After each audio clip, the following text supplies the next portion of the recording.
I'll show you today my boats. This is the latest model I made. It's made out of balsa wood.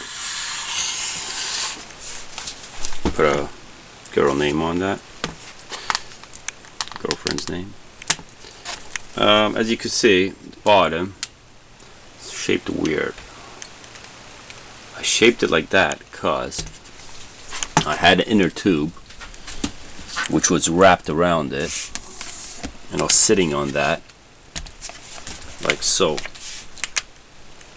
It looked cool like that. It almost looked like a hovercraft. But the problem was, even though I made the front pointy, as you can see, to give the inner tube, by the way I cut this was all in one,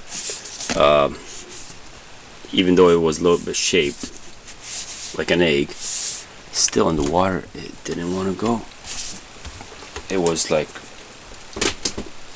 not moving how it should. The motor is pretty strong motor, actually. It's inside there, but it's a 35,000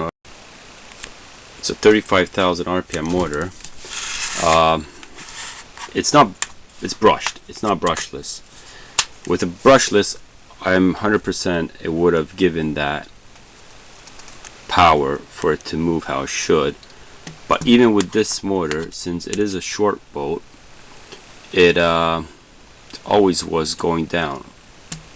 Adjusted the back here, put some more weights of balsa wood. Of course, balsa wood isn't the best to use for weights. Extended it there a little bit. That was all add-ons. Still, was no good. So what now I'm going to do is I'm going to put plastic along here, both sides, trim this back, or maybe not, we'll see, to give it better shape, of a better shaped boat, I suppose you could say that way, and then see what will happen. A boat I made about 6 years ago out of balsa wood was this here. Yeah, this was my baby back then. I made it like a rat rod, or rat boat as you could call it, all out of balsa wood. It's the bottom part. 2 outboard motors on there. What I did was basically I took a cheap radio controlled boat, the ones you could probably get for like around $20, and I took the radio control system out of that and I placed it into this boat here. Just show you the inside. It's a piece of plastic, just got some silicone in the front there, keep a little bit of the water out. That's the inside, that's the whole inside there. I took the radio control mechanism or circuit, whatever you call it, and I boxed it in balsa wood, just painted it black, painted the whole inside black to watertighten it, made my own switch there for it, and my battery pack is connected up there into it. But the problem with this boat is it stopped working. One of the motors seized up on me. Took it apart. As you can see here, it's been cut. It got water, rusted all up. I changed the motor now. Now another problem occurred. I wanted to test it this summer in a small swimming pool we got set up outside, and I just couldn't. Well, it was working, but not how it should. Something with the control. It just, you know, it was a cheap controller unit.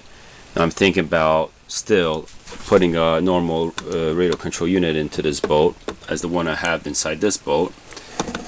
But first off, I'm just going to put this to the side and let it rest.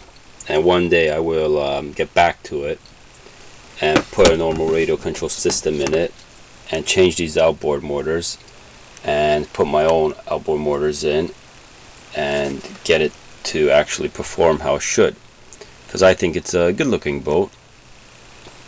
Got a little rat there all burnt into the wood there. It's think it's neat. Put that back on the shelf.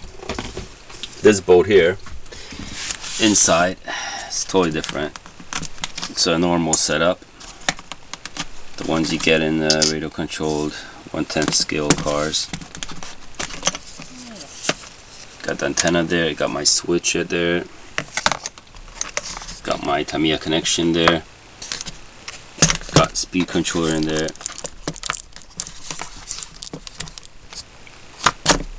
and my mini micro server in there as well for steering. So this is yeah, I put the battery in here flat that way. This is the project I'm going to be working on. Got some spare time. Once it's all finished and done, I'm going to give it a try, and then I'm going to take it to the river and give it a try there. So please subscribe if you think this video was interesting. Sorry about the shaky camera here.